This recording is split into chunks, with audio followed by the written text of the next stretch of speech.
Oi, gente, eu sou a atriz Maiara Magri. E eu sou a atriz Aldine Miller. A gente acabou de estrear nosso programa Maiara mais Aldine 60 mais. No YouTube. Isso, então compartilhem, curtam, dê likes. Sigam a gente, deixem notícia, avisem se vocês gostaram ou não. Dê sugestões. Nós queremos muito ouvir vocês. Isso!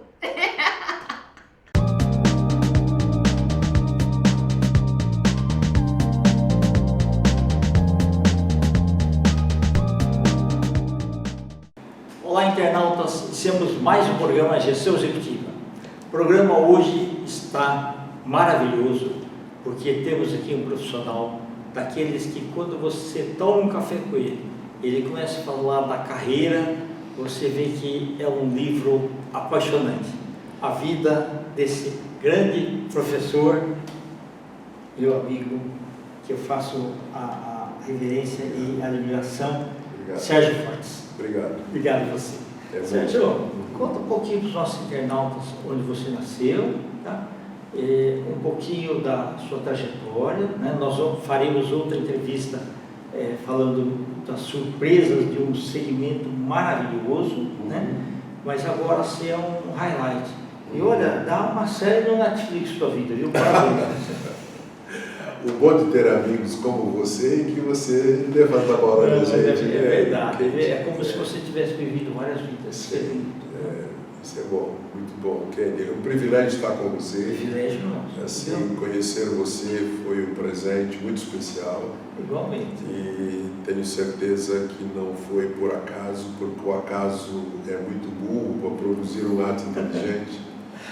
E certamente nós teremos muitas coisas boas para fazer ainda juntos, não é? Mas, Kendi, eu nasci nas Ilhas de Cabo Verde. Perfeito. Então eu sou meio importado, assim, né? Eu vim com 23 anos e porque eu precisava fazer direito e naquela ocasião tinha havido a Revolução dos Cravos em Portugal. Sim. Então a universidade ficou fechada lá e eu tinha uma alternativa de ir para Louvain, na Bélgica, onde tinha um amigo muito querido que era professor lá, mas encontrei um brasileiro, procurador, gente distinta, que acabou falecendo uns anos atrás, que me disse: olha, o melhor lugar do mundo é o Brasil, então não perca tempo de ir para qualquer lugar você vem e tal. Qual foi a ideia de Brasil naquela época? Bom, olha, o Brasil era muito conhecido porque assim a literatura brasileira era muito conhecida. Eu cheguei ao Brasil tendo lido Érico Veríssimo, Jorge Amado, assim, a gente tinha uma familiaridade muito grande. Não era só o Pelé? Não, Pelé, samba, não. Assim, eu me tornei fã de Érico Veríssimo, que poucos brasileiros conhecem hoje. Olhar os livros do campo. Sim, e ele tinha um livro que me marcou muito, que era Israel em Abril. Sim. Sabe? E por eu ter família judia, então o livro foi muito marcante, porque o governo israelense o convidou para passar uma temporada lá, e foi pela leitura do livro dele que eu me apaixonei pelo kibbutz. E acabei indo a Israel e passar uma temporada no kibbutz. Então, a literatura, o futebol, assim, a rádio, sabe? A rádio nacional, a gente ouvia naqueles velhos transistores ainda, né? Fazia aquele barulho de vez em quando. Mas pegava lá então? Sim, pegava, a gente tinha um contato. A extinta revista Manchete. Chegava lá também? Sim. Que bacana. Era muito, assim, a cultura sempre foi uma coisa muito forte nas ilhas, assim, sabe? E teve um intelectual cabo-verdiano que estudou no Rio de Janeiro. Opa! E que é autor de um livro muito bacana, já é falecido. Mas a ligação com o Brasil era muito intensa e particularmente no plano cultural. Então, não foi surpresa poder vir. E quando você entrou, você já gostou ou não? Você ficou, quero voltar para lá. Não. É claro que toda vez que você vai para um país, você tem uma fase de adaptação que é forte. Você certamente já vivenciou isso. Eu experimentei isso nos Estados Unidos, morei lá um tempo a serviço. Eu até me lembro que o pessoal dizia: não, você não está bem aqui e tal. Eu dizia: eu estou, mas vocês não têm caldo de cana aqui. Então, assim, a adaptação de qualquer estrangeiro em qualquer lugar, ainda que você tenha a afinidade da língua, que é algo extraordinário, é muito marcante, assim. Então, eu tive uns períodos em que eu considerei a possibilidade, porque naquela fase, estamos falando de 74, assim, o Brasil estava vivendo uma fase de transição de final da ditadura. É verdade, E então, assim... Tinha tido milagre brasileiro. E eu fui logo para a Universidade de Direito, eu fui estudar Direito em Minas, sabe? Dom Serafim era o reitor da PUC, eu tinha um professor que era professor Edgar da Mata Machado, que o filho tinha sido levado pela Doicoi e que morreu. Então, era uma fase difícil. Verdade. Mas, assim, depois eu me senti em casa e hoje... Gostou do queijo mineiro? Tudo? Assim, Minas é apaixonante, sabe? Minas é apaixonante, sabe? O mineiro, Guimarães Rosa, tem uma definição de mineiro extraordinária, que se você não se apaixonar por Minas e não se sentir tão bem, você tem alguma coisa de errado com você, né? O problema está na pessoa, né? Com você, não com Minas, né? E os amigos que eu fiz na Católica até hoje, você os encontra, parece que não passou tempo. Então, o papo continua agradável, né? É muito, sim. A amizade de mineiro é uma amizade para a vida, né? É verdade. Então, a experiência de morar em Minas foi extraordinária, mas, ao mesmo tempo, estava com muita dificuldade naquela ocasião de poder arrumar trabalho, essas coisas, e eu queria trabalhar na aviação. Entendi. Aí o pessoal falou: São Paulo, vai para São Paulo? Na verdade, assim, meu professor de direito, de introdução ao estudo de direito, que gostava muito de mim, eu me tornei monitor dele, ele falou na ocasião com o presidente da Transbrasil, mas não tinha vaga. Aí, tinha na São Paulo só, né? Ou tinha lá? Não, só São Paulo. Tá. Em Minas tinha um representante, mas era coisa pequena. Mas assim, aeroporto mesmo, né? Sim. Não escritório mesmo. Não tinha. Então eu acabei vindo para São Paulo por conta disso. Assim, e aí, logo que eu vim, acabei continuando o estudo de Direito, mas fui trabalhar na Varig.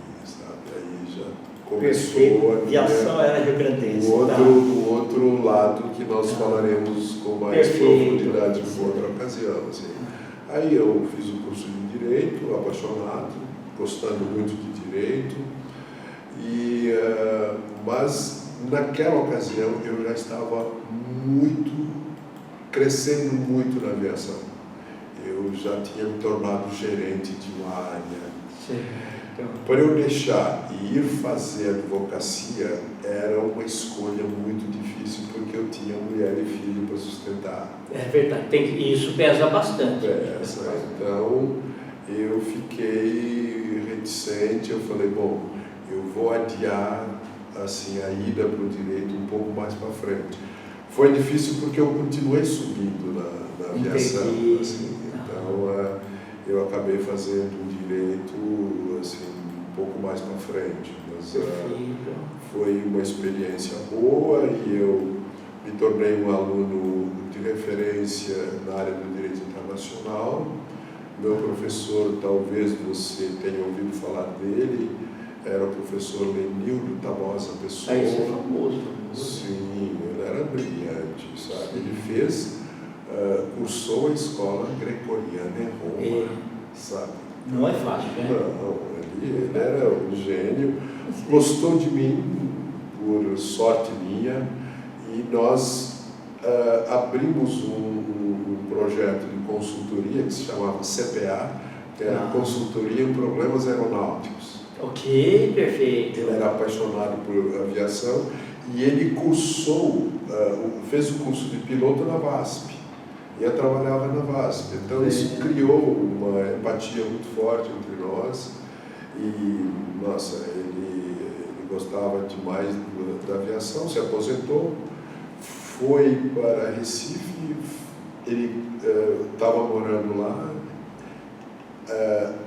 fez um campo de aviação para ele, lá Dentro dos padrões. Sim. E ele foi a Caruaru, mandou fazer um aviãozinho pequeno lá, um monomotor. Ele pilotava também? Ele pilotava, sabe? Mas teve uma experiência dolorosa, porque ele foi pegar o avião começou a decolar, teve algum problema, caiu, ele ficou preso nas ferragens e morreu carbonizado. Eu até escrevi um artigo que foi publicado no Jornal da Tarde, do qual ele era um dos editorialistas, e dizendo que o professor Lenido encontraria alguma explicação, mas jamais culparia o seu avião. E parece que houve uma sabotagem.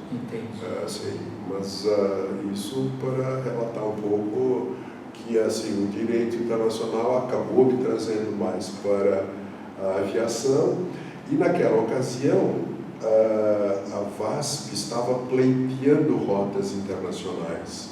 É verdade, era a exclusividade da Varig. Isso, verdade. Era a exclusividade da Varig.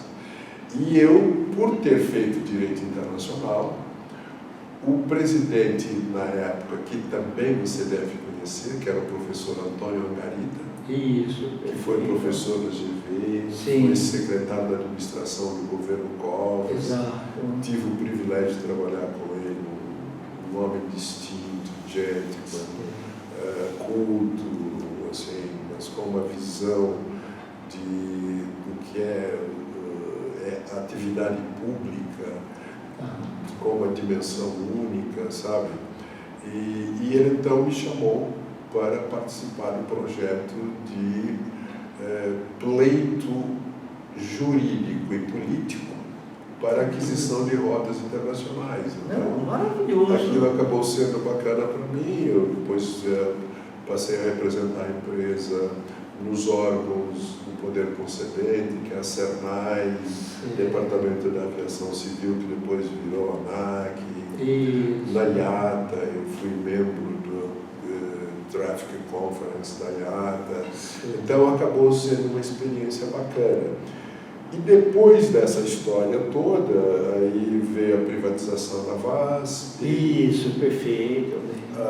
Aí, no processo de privatização, eu acabei indo para a Transbrasil.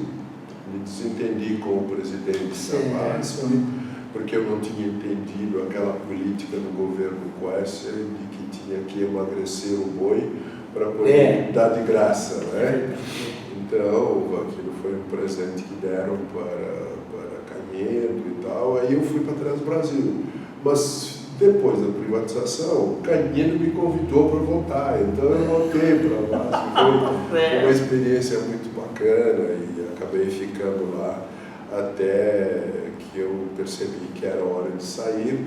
Foi quando eu fui fazer advocacia, juntamente com um colega da USP, que hoje é professor titular de Direito Internacional, professor Paulo Borba Casella, que é um gênio. E então advogamos, tínhamos escritório aqui na Paulista e ficamos até que um dia ele me falou: olha, eu acho que eu vou para a faculdade em tempo integral. E eu falei para ele: eu acho que eu vou voltar para a logística. Tá, legal. Então, mas a parte de educação sempre fascinou você, né? Sempre, assim. Começou de leitura, de criança eu lia muito. A mamãe várias vezes foi apagar a lamparina no meu quarto, aquela lamparina querosene, né? Mas é um momento bacana, né? Porque você começa a ler até dar o sono ali, né? Mas é interessante. Não, e eu não parava enquanto o livro não terminasse. Sabe? Praticamente eu lia o livro a cada 2 dias, assim. Então era um desafio muito bacana. Então sempre estive ligado à academia, à escola. Gostei do apelo da cultura, de descobrir novos mundos, essas coisas.